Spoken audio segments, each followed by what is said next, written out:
여러분, 이번 시간은 고전문법 정리 두 번째 시간입니다. 자, 그럼 의미 변화에 대해서 말씀드리겠습니다. 자, 중세국어에서 사용되는 의미와 현대국어에서 사용되는 의미가 서로 달라진 예가 있는데 그런 것들에 대해서 지금부터 말씀드리겠습니다. 첫 번째, 의미의 확대입니다. 다리, 본래 사람이나 짐승과 같은 유정명사에만 붙을 수 있는 것이었으나 지금은 책상과 같은 무정명사에도 두루붙습니다. 의미가 확대된 것입니다. 먹다, 밥이나 떡 등과 같은 구체적인 음식을 삼키다의 뜻이었으나 지금은 마음 또는 생각 따위의 추상적인 대상도 먹을 수 있는 것이 되었습니다. 세 번째, 영감입니다. 당상관에 해당하는 벼슬을 지낸 사람이었으나 지금은 나이가 많아 중년이 된 남자를 가리키는 말로 의미가 확대됐습니다. 세수, 씻을 새 손수니까 손을 씻다 했습니다만 지금은 손과 얼굴을 씻다까지 의미가 더 확장된 것으로 볼 수 있겠습니다. 이번에는 의미가 원래 있던 의미보다 더 줄어든 경우입니다. 축소인데요. 짐승, 생물 전체, 즉 중생을 가리키는 말이다가 지금은 사람을 제외한 동물만을 가리키는 말로 축소됐습니다. 여위다, 목마르다와 수척하다는 뜻이 있었으나 지금은 목마르다는 뜻은 없어지고 수척하다는 뜻만 갖게 됐습니다. 사랑하다와 생각하다는 의미가 모두 있었으나 지금은 현재 사랑하다는 의미만 갖게 됐습니다. 다음 의미의 이동입니다. 제3의 의미로 옮겨간 것인데요. 어리다 같은 경우 어리석다에서 지금 나이가 적다로 변했고요. 어여쁘다는 불쌍하다에서 예쁘다로 바뀌었습니다. 씩씩하다는 엄숙하다, 장엄하다에서요. 건강하고 튼튼하다로 바뀌었습니다. 그 다음 이번에는 고어의 쓰임입니다. 현재 쓰이지 않은 고어들인데 혹시 간혹 이런 문제가 나오는 경우가 있어서 몇 가지 설명드리겠습니다. 가난, 이때는 가다라는 뜻이고요. 그 다음 아레아를 쓰는 가난은 가늘다의 뜻입니다. 그 다음 가람은 강이고요. 가사멸다 또는 가멸다는 부유하다. 그 다음 괴다, 괴다는 사랑하다의 뜻입니다. 맹글다는 만들다, 미르는 용. 그 다음 이거 부스다와 쓰다. 부스다는 사용하다, 쓰다는 실제 글씨를 쓰다가 되겠습니다. 삼았다는 통하다의 뜻입니다. 그 다음 여름은 열매고요. 여름이 지금의 여름이 됐습니다. 그 다음 녀다는 가다, 오는 백, 그리고 니르다는 이르다, 전차는 까닭. 그 다음 하다는 많다가 되겠고요. 하마는 벌써란 뜻입니다. 자, 그 다음 이제 중세국어 주요 자료 같이 보시겠습니다. 첫 번째, 동국정운입니다. 조선세종 때 간행한 우리나라 최초의 음운서입니다. 우리나라의 바른 음이란 뜻으로 이 책은 세종의 언어 정책의 일환으로 당시 혼란 상태에 있던 한자음을 중국 한자음에 가깝게 표기하도록 한 것입니다. 그게 동국정운식 한자음이었습니다. 그 다음 훈몽자회입니다. 조선 1527년 최세진이 어린이들의 한자 학습을 위해 지은 책인데요. 이 책이 중요한 이유는 현재 쓰고 있는 우리가 사용하고 있는 자모의 명칭, 기역, 니은, 디귿, 그 다음에 그 자모의 순서를 정한 최초의 문헌입니다. 그러니까 흔히 세종이 한글을 만들고 나서 그 자모의 명칭을 지었다고 생각하는데 그렇지 않습니다. 세종은 한글을 만든 것일 뿐 자모의 명칭을 짓지는 않았습니다. 그 자모의 명칭을 처음 사용한 게 바로 누구다? 최세진이 훈몽자회라는 책에서였습니다.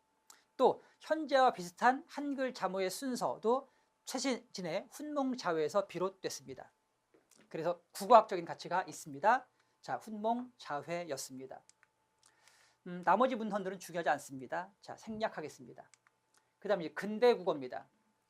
근대국어의 특징입니다. 이 시기는 비읍, 순경음, 그리고 옛니응, 여린이읒, 반치음 등이 완전히 소실됐습니다. 예컨대 마사리, 마알, 그리고 처섬이 처엄이 됐습니다. 그 다음 두 번째, 비읍계, 비읍, 시옷계, 어두, 자음군이 사라지면서 모두 된수리로 바뀌었습니다. 부스때가 때, 그 다음에 붓듯이 뜻이 됐습니다. 그리고 세 번째, 아레아가 완전히 소실됐습니다. 그 다음 국외음화 법칙이 나타나기 시작합니다. 그래서 티다가 치다가 됐습니다. 그리고 성조, 중세국어에 있던 성조가 근대국어로 오면서 사라집니다. 다만 상성만 장음으로 남게 됐습니다. 여섯 번째, 두음법칙 현상이 나타납니다. 그래서 어두의 니은음이 탈락되기 시작합니다. 그래서 님금이 임금이 됩니다. 7번, 이중모음이었던 왜, 위가 단모음으로 바뀌게 됩니다. 즉 이 말은 에나, 왜나, 위는 중세국어 시기에는 모두 이중모음, 즉 아이, 어이, 오이, 우이로 읽었다는 얘기입니다. 자, 이게 근대국어의 단모음으로 바뀌었고 현대까지 단모음으로 전해지고 있습니다. 그 다음 8번, 의가 원순모음 우로 바뀌었습니다. 그래서 물이 물, 풀이 풀, 불이 불이 된 것입니다. 그리고 띄어쓰기가 처음으로 등장하기 시작했습니다. 이상 근대국어의 특징이었고요. 그 다음에 표기 방식 살펴보겠습니다. 근대국어 표기 방식은 종성 표기가 달라졌습니다. 즉 종성 디귿과 시옷의 구별이 어려워지면서 디귿을 시옷으로 적는 경향이 나타납니다. 이게 칠종성법입니다. 디귿 시옷으로 바뀌는 걸 칠종성법이라고 합니다. 이때 벗, 디귿이 지금 뭐가 된 거야? 벗하고 시옷으로 바뀌었습니다. 여러분. 마찬가지 못도 못하고 시옷으로 바뀐 거예요. 부정을 뜻합니다. 부정.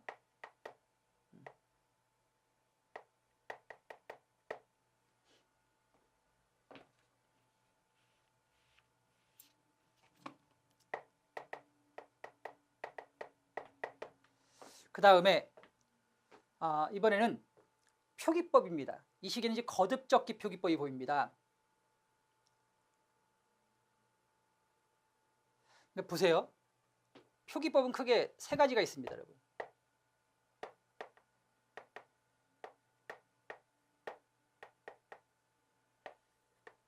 먼저 연철 표기법. 연철 표기법은 15세기에 사용된 표기법이고요. 그 다음에 이제 분철 표기법. 분철 표기법은 16세기 사용된 표기법입니다. 그리고 이제 거듭적기라고 하죠. 예, 중철이라고 하기도 하고 혼철이라고 하기도 해요. 중철 표기법 17세기에 사용됩니다. 방식은요.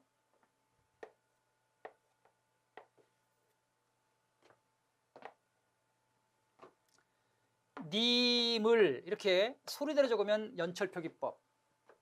님을처럼 형태를 밝혀 적으면 분철 표기법. 그 다음에 님물처럼 이렇게 적는 걸 뭐라 그래?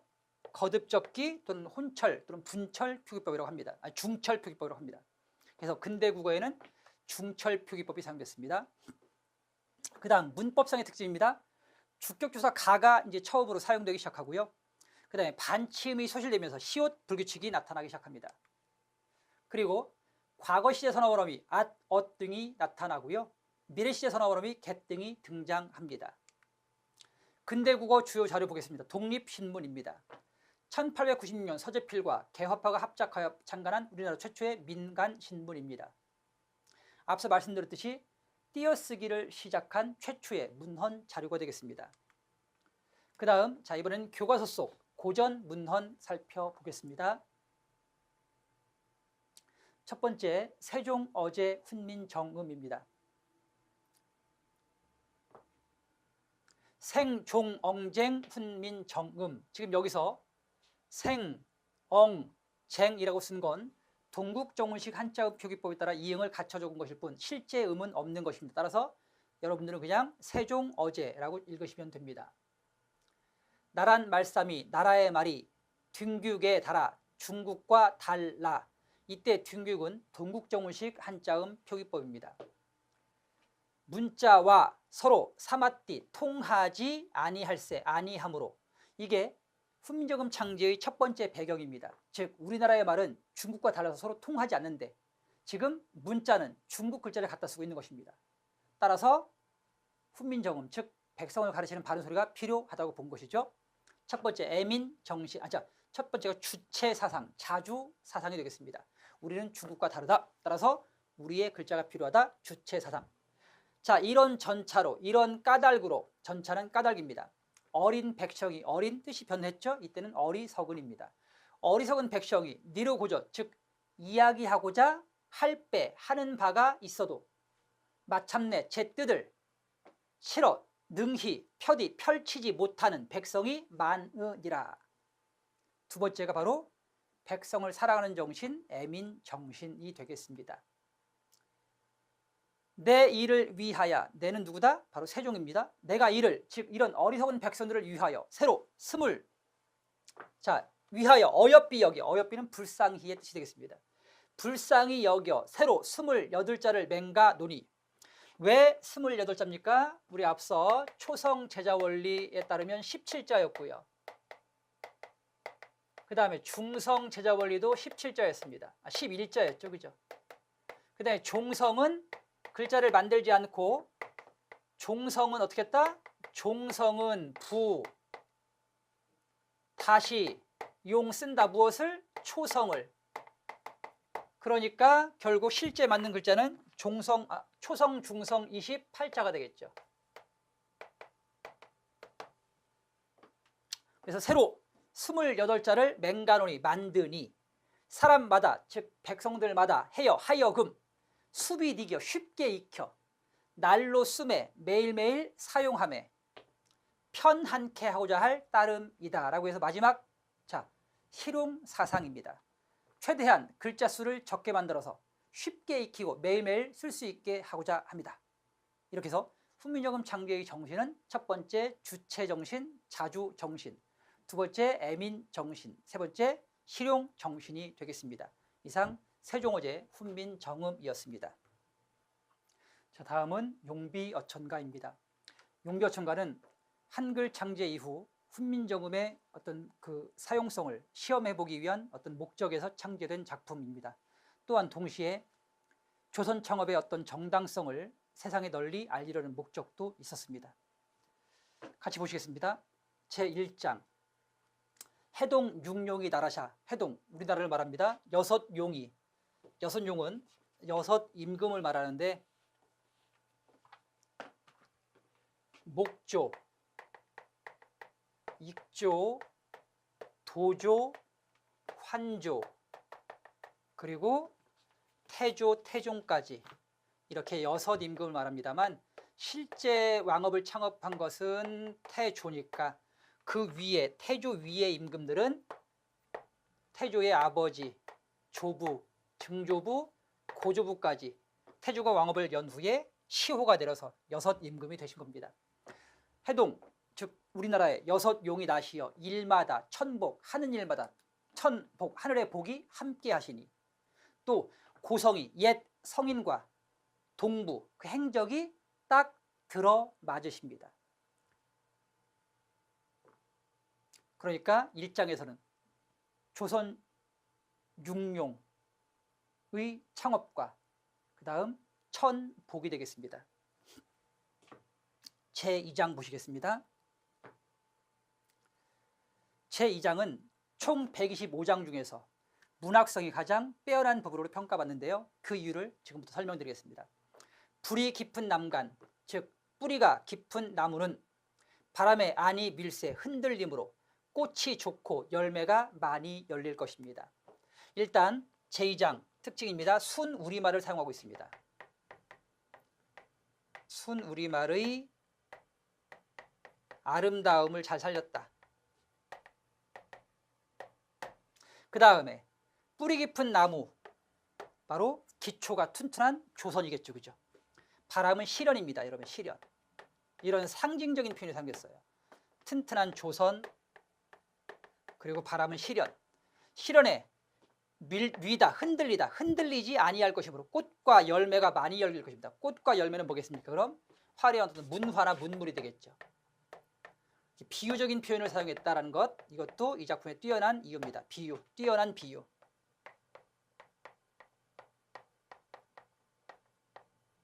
그 다음에 두 번째 장입니다. 샘이 깊은 물은 가말에 안이 그칠 것이므로, 샘이 깊은 물 역시 기초가 튼튼한 조선이 되겠고요. 가말 실현입니다.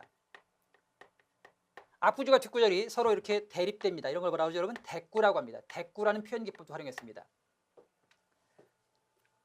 내히 이루어, 내를 이루어 더 큰 바다로 흘러갈 것입니다. 내와 바다는 또 뭐겠습니까, 여러분? 역시 더 큰 세상이 되겠습니다. 따라서 이 작품은 순 우리말의 아름다움을 잘 살렸고 뛰어난 비유와 다양한 표현 기교, 대꾸 등 뛰어난 이런 비유와 다양한 표현 기교를 사용했다. 그래서 가장 높은 문학성을 갖고 있는 부분으로 평가받고 있습니다. 그래서 조선의 무궁한 발전을 얘기하고 있습니다. 그 다음 제48장입니다. 굴허에, 굴어는 뭐 구렁, 구렁에 말을 디내샤. 누가 이제 그 48장은 앞부분은 그 중국고사, 그리고 뒷부분은 이제 조선고사입니다. 그래서 앞부분 누가 굴어에, 즉 금태조가 굴어에, 구렁에 말을 지내게 하셔. 도적이 다 돌아가니 반길 높인들 연기 다른 사람이 쫓아갈 수 있겠습니까? 그런 얘기입니다. 즉 금태조의 용맹함을 얘기했고요. 뒤에 조선고사 보겠습니다. 석벽에 말을 올리셔. 도적을 다 잡았으니 남은 현번, 천번을 뛰어오른들 어찌 남이 올라갈 수 있겠습니까? 역시 태조 이성계의 어떤 용맹함, 무공함을 중국고사에 빗대서 얘기하고 있습니다. 그래서 앞절은 전절, 이 작품은요, 용벼천가는 전절에서는 중국고사, 그리고 뒷절에서는 조선고사를 대비시키는 방식으로 조선 창업의 정당성과 태종의 용맹함을 세상에 알리고 있습니다. 그 다음 이제 마지막 125장도 중요합니다.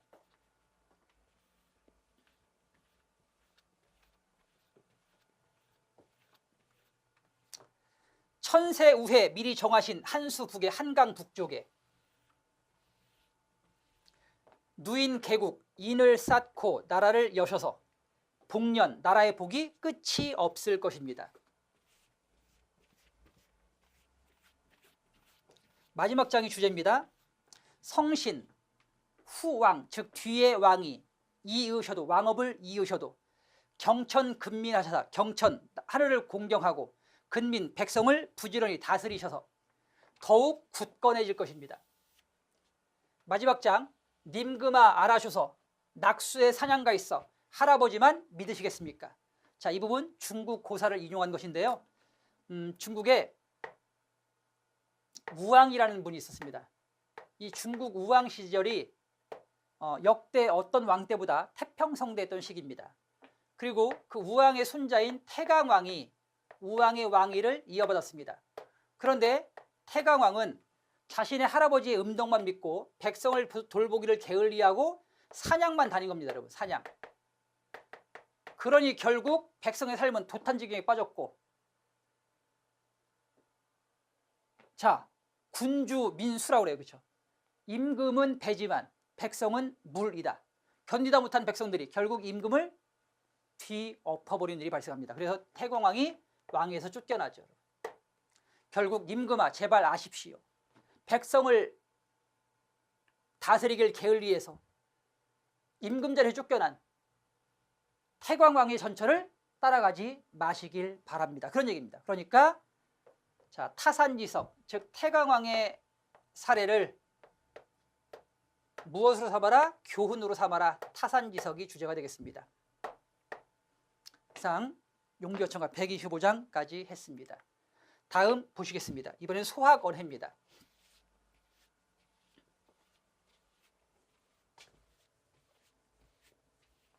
소학언해는 16세기 국어절입니다.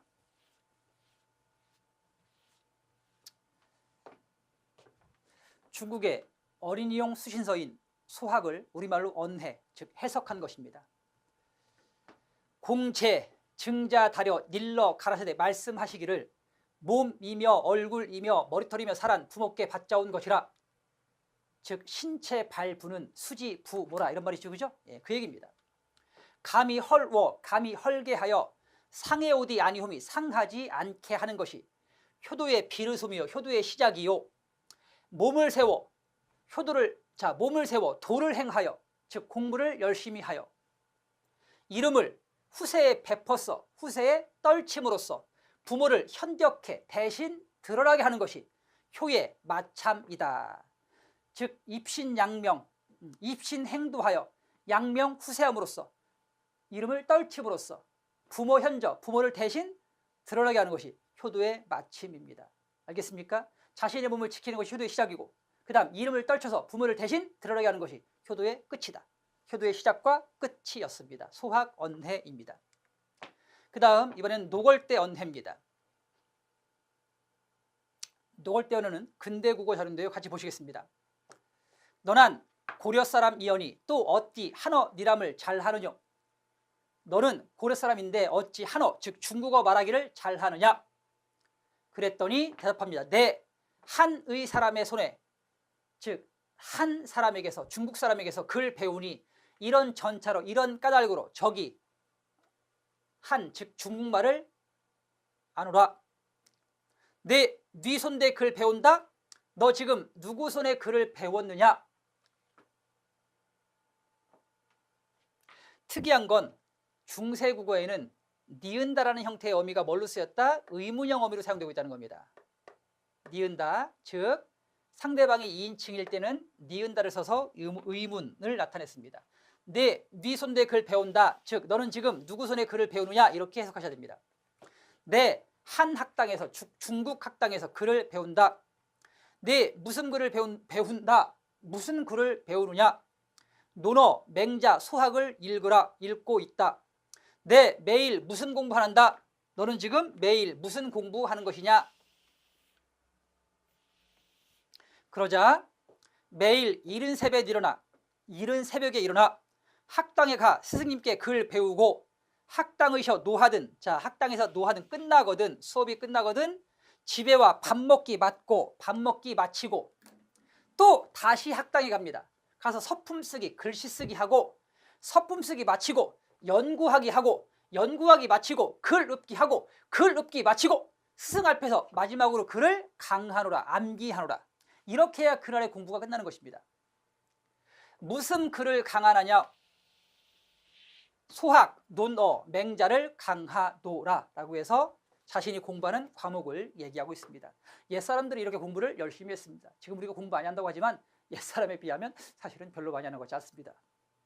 이상 노걸대 언해였습니다. 자, 이렇게 해서 여러분 고전법 정리 시간 두 번째 시간도 모두 끝냈습니다. 이번에는 화법과 작문입니다. 그럼 첫 번째 글의 구성 방식에 대해서 말씀드리겠습니다. 글의 구성 방식은 자 먼저 전개식 구성 방식이 있습니다. 시간적 구성 또는 공간적 구성이 여기 해당되겠는데요. 이런 경우는 이제 대개 보통 이제 기행문 같은 경우가 이제 여기에 해당되겠죠. 기행문은 시간적 구성과 또 장소의 이동 이게 모두 들어가 있으니까 자 그때는 전개식 구성을 쓰면 됩니다. 그다음에 종합식 구성입니다. 자 포괄식 구성이라는 게 있습니다. 포괄식 구성은 주제문의 위치를 어디에 두느냐에 따라서 결정되는데요. 주제문이 앞에 오면 두괄식 구성, 반대로 주제문이 끝에 오면 미괄식 구성이 됩니다. 실제 글의 대부분은 바로 이 두괄식 구성과 미괄식 구성을 취합니다. 예를 들어 드릴게요.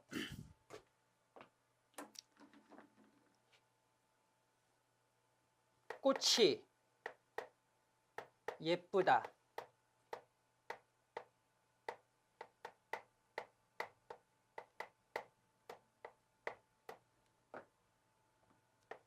튤립이 예쁘다.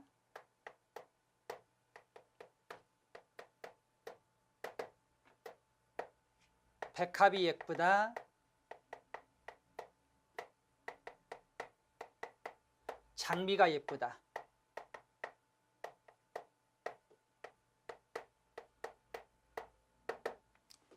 이 네 개의 문장이 있다고 합시다, 여러분. 그러면은 주제문은요. 나머지 문장의 의미를 포함할 수 있어야 됩니다, 여러분. 그래서 주제문은 일반적 진술로 이루어져요. 그리고 우리는 문장에서의 주제를 주지라고 그래요. 문단에서의 주제를 주지라고 해요, 주지. 그래서 주지는 다른 문장의 의미를 포함하는 일반적 진술입니다.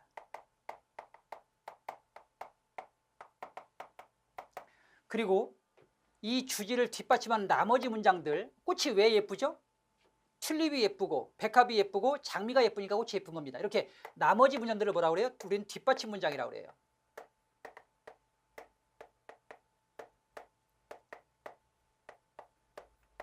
그리고 이걸 뭐라고 그래요? 부연. 이러한 뒷받침 문장을 주지에 대응되는 부연이라고 얘기합니다. 부연. 그리고 이러한 부연은 구체적인 진술이 특징입니다.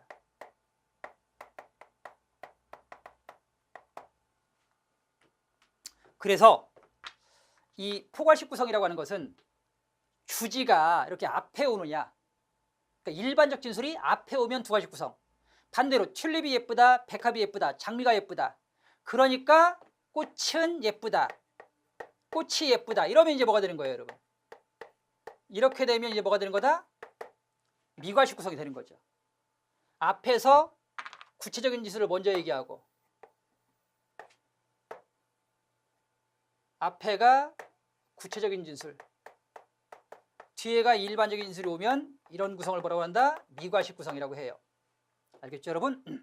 그 다음에 이제 가운데에 중심 내용, 즉 주지가 있으면 중괄식 구성, 양쪽에 주지가 있으면 이제 양괄식 구성이라고 합니다.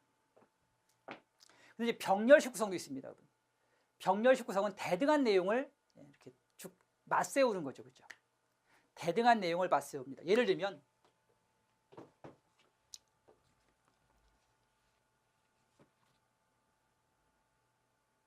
소설의 구성 요소에는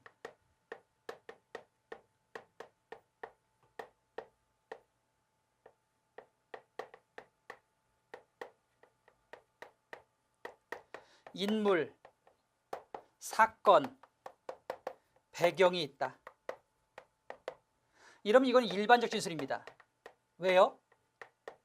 지금 소설의 구성 요소로 인물, 사건, 배경이 있다라고만 얘기했을 뿐 왜 이 세 가지가 소설의 구성 요소가 되는지에 대한 설명은 없기 때문에 그렇습니다. 그럼 뒤에 이제 뭐가 와야 돼요? 자, 뒤에 첫 번째 인물은, 두 번째 사건은, 세 번째 배경은, 이렇게 해서 각각 인물, 사건, 배경에 대해서 각각의 세부적인 내용이 따라와야 되겠죠. 이때 인물과 사건과 배경은 무슨 관계다? 병렬적 관계가 되는 것입니다. 이렇게 대등한 내용 구성 관계를 뭐라고 그래? 병렬적 구성 관계라고 해요. 반면 앞에 얘기한 소설의 구성 요소에는 인물, 사건, 배경이다. 이건 뭐가 되는 거죠? 이건 상위 개념, 즉 일반적 진술이고 밑에 건 구체적 진술이잖아요, 그렇죠? 따라서 이렇게 앞에가 일반적, 뒤에가 구체적이 되면 이런 건 무슨 관계? 직렬 관계라고 해요.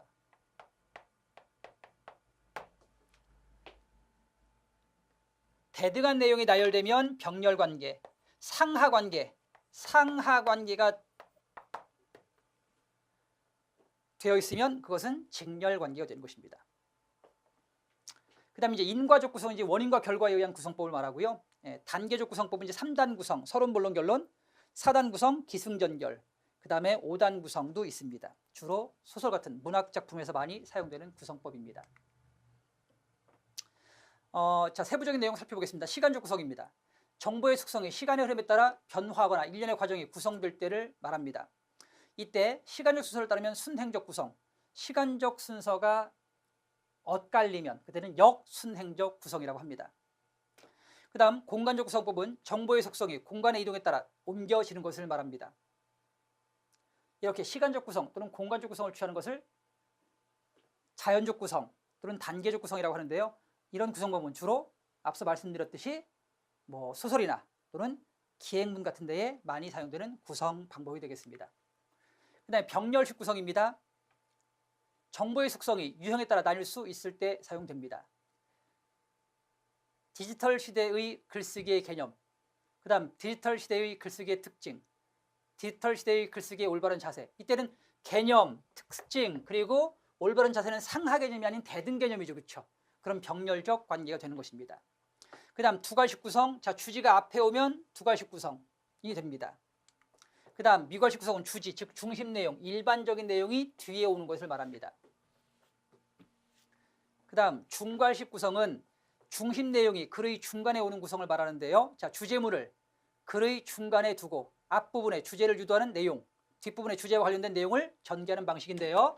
이런 거를 말합니다. 보세요. 주지 부연이면 두괄식, 그 다음에 주지가 뒤에 옵니다. 일반적 진술, 주지가 뒤에 와요.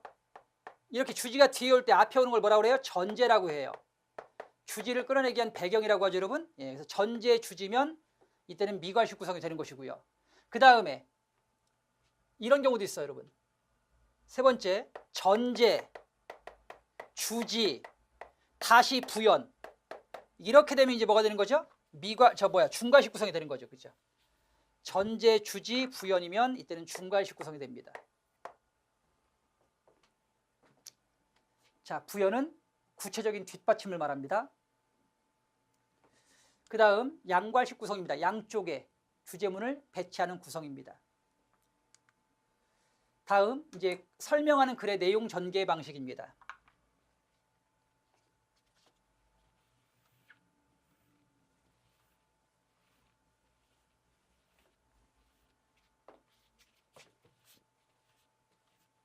글의 내용 전개 방식은 크게 두 가지가 있습니다. 첫 번째는 동태적 설명법입니다. 동태적 설명법은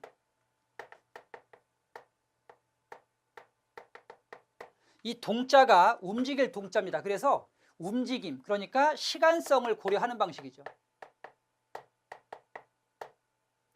시간성 고려하면 동태적 방식이고요. 반면 이제 정태적 방식이라는 것도 있습니다. 정태라는 것은 뭐죠, 여러분? 이 정자가 정지해 있다는 뜻이에요. 정지해 있다. 따라서 정태적 설명 방식은 정지한 대상에 대한 설명이니까 시간성이 들어가 있지 않습니다. 시간성을 비고려합니다.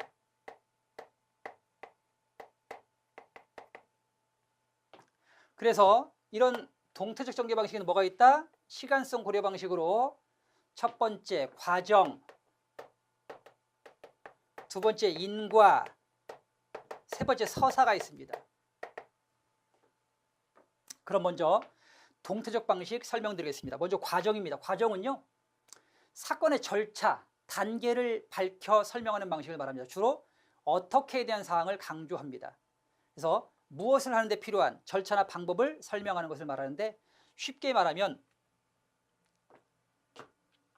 우리는 과정의 방식을 일상에서 자주 사용하고 있습니다. 예를 들면요, 라면 맛있게 끓이기, 라면 끓이기. 그러면은 라면 뒷봉지에 보면 라면 맛있게 끓이려면 어떻게 끓여야 되는지 각 단계별로 설명이 되어 있죠. 즉 물을 300cc 준비한다. 그리고 자, 냄비에 넣고 끓인다. 그 다음에 라면을 넣는다. 그리고 분말 스프하고 건조 스프를 함께 넣는다. 마지막 한 소끔 끓인 후 그 다음에 뭐 양파, 파 등을 넣고 자, 잠시 끓였다가 먹는다. 그럼 보면 라면을 어떻게 끓여야 되는지 각 단계별로 설명을 하고 있죠, 그죠? 이렇게 어떤 것을 하는 데 대해서 절차나 방법에 대해서 서술하는 것을 뭐라고 한다? 과정이라고 하고요. 이러한 과정은 과정과 과정 사이에 단계와 단계 사이에 시간성이 들어가 있죠. 그래서 과정은 시간성을 고려하는 동태적 방식이 되는 것입니다. 그 다음 두 번째는 이제 인과입니다. 인과는 왜 그런 일이 벌어졌는지, 왜에 초점을 두는 겁니다. 그래서 라면이 왜 불었을까? 분명 앞에 설명 방법에 따라서 했는데 그 라면이 불었습니다. 그럼 라면이 왜 불었을까? 그 왜 원인을 찾아야 되잖아요, 그렇죠? 즉 라면이 부른 것은 결과고 그 왜에 대한 그 원인을 찾는 것을 뭐라고 그래? 인과적 방식이라고 합니다. 이상 인과였습니다. 그러면은 인과도 마찬가지죠. 자, 라면이 불었다는 결과, 그 원인은 사전, 전의 원인, 결과는 후. 그러니까 전과 후 사이에 뭐가 있다? 시간성이 있으니까 역시 동태적 설명법이 되는 것입니다. 그 다음에 세 번째 서사입니다. 서사는 인물과 그리고 인물과 관계된 의미 있는 사건, 그 다음 이 사건이 시간의 흐름에 따라 전개되는 것을 서사라고 해요. 서사에는 세 가지가 들어갑니다. 인물, 사건, 시간. 인물, 사건, 시간 이 세 가지가 들어가면 서사라고 할 수 있겠습니다. 그래서 시간의 흐름이 들어갔기 때문에 자, 시간성을 고려하는 동태적 방식이 되는 것입니다. 그래서 여러분 뭐 소설, 전기, 아까 얘기한 기행문 이런 것들 다 무슨 방식이다? 서사적 방식을 쓰는 거죠. 특히 또 우리가 매일같이 쓰는 일기 역시 서사적 방식으로 진술하고 있는 글입니다. 그 다음 이번에는 정태적 방식, 즉 시간성을 고려하지 않는 방식을 말하는데 이 정태적 방식에는 여러 가지가 있습니다. 자, 정의. 정의는 어떤 용어나 단어의 뜻과 개념을 밝히는 설명 방식을 말합니다. 그 다음에 두 번째는 지정. 지정은 정의와 같은 개념인데요. 지시하여 정의하면 지정. 반면 자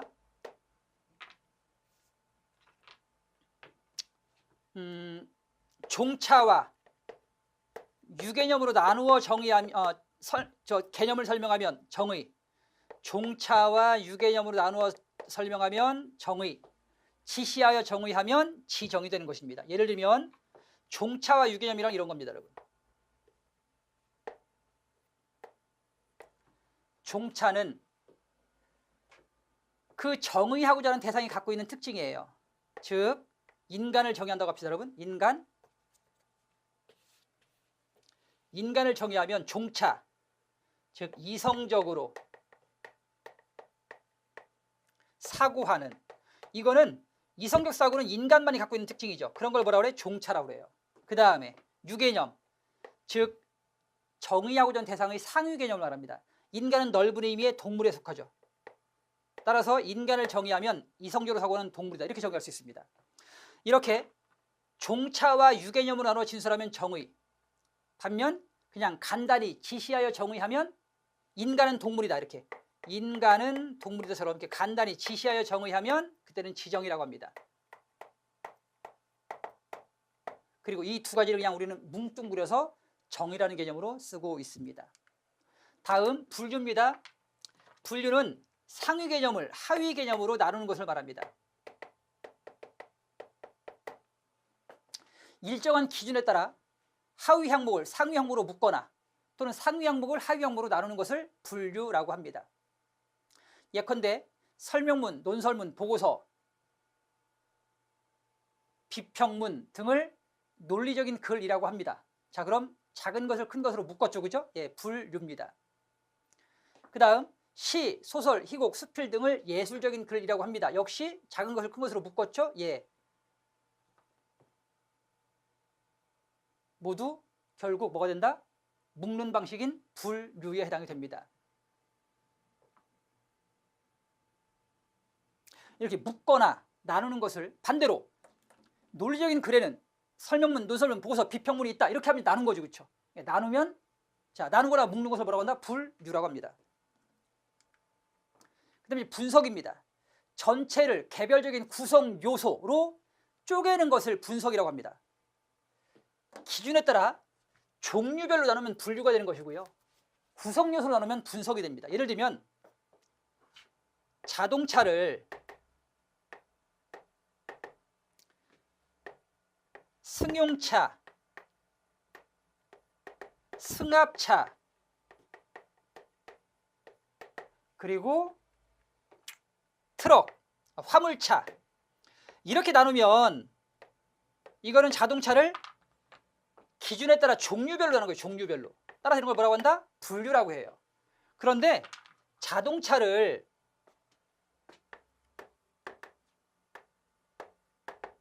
엔진, 차체, 바퀴, 좌석 이렇게 나누면 이거는 자동차의 구성 요소죠. 이렇게 구성 요소로 쪼개는 걸 분석, 기준에 따라 종류별로 나누는 걸 뭐라고 한다? 분류라고 하는 것입니다. 그래서 분석과 분류는 다릅니다. 다음 이번에는 구분입니다. 구분은 앞서 분류에서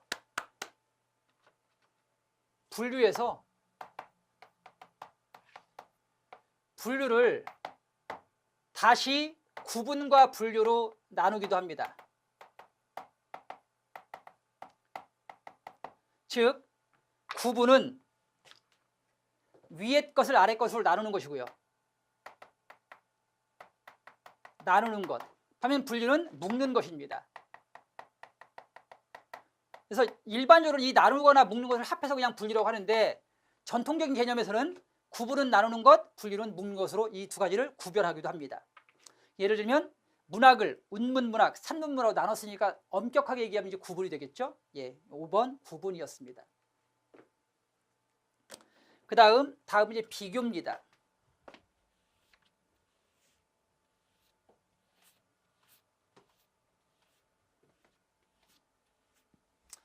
둘 이상의 대상을 설명할 때 대상의 공통점을 들어 설명하는 방식을 비교라고 합니다. 예를 들면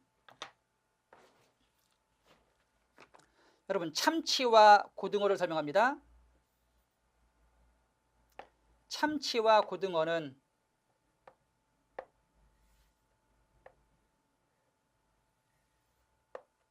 둘 다 등 푸른 생선입니다, 여러분.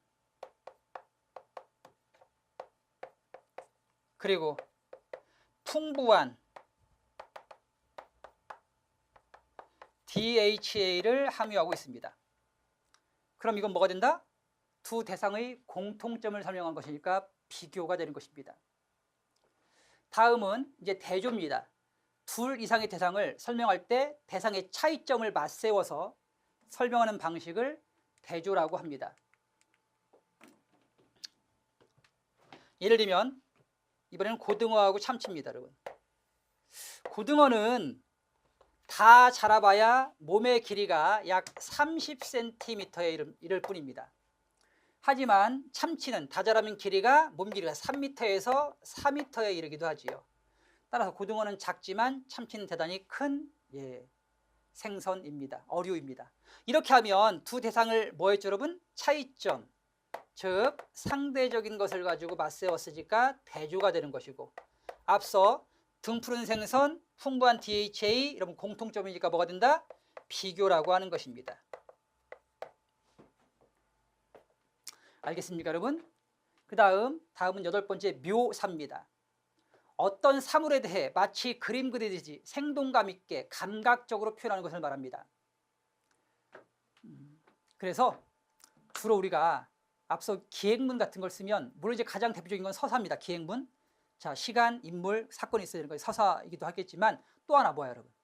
기행문은 가서 보고 그 본 것을 직접 그려서 실감나게 그려서 보지 않은 사람에게 알려주는 목적의 글입니다. 따라서 기행문 같은 글에 사용되는 설명 방식은 서사나 또는 묘사가 되겠습니다. 그러니까 안 본 사람에게 마치 그것이 살아 움직이는 듯한 실감나게 대상을 그래서 전달하는 기법을 묘사라고 합니다. 그래서 기행문은 구성 방식은 시간적 구성 또는 공간적 구성 방식을 쓰는 것이고, 그다음 글의 설명 방식은 서사나 또는 금방 얘기한 묘사를 사용하면 되는 것입니다. 그다음 이제 마지막 예시입니다.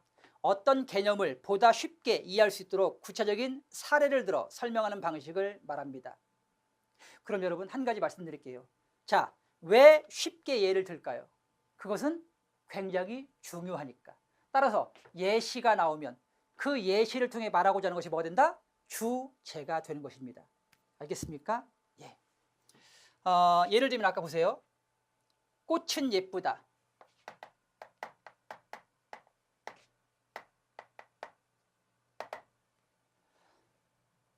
자, 백합은 예쁘다. 장미는 예쁘다.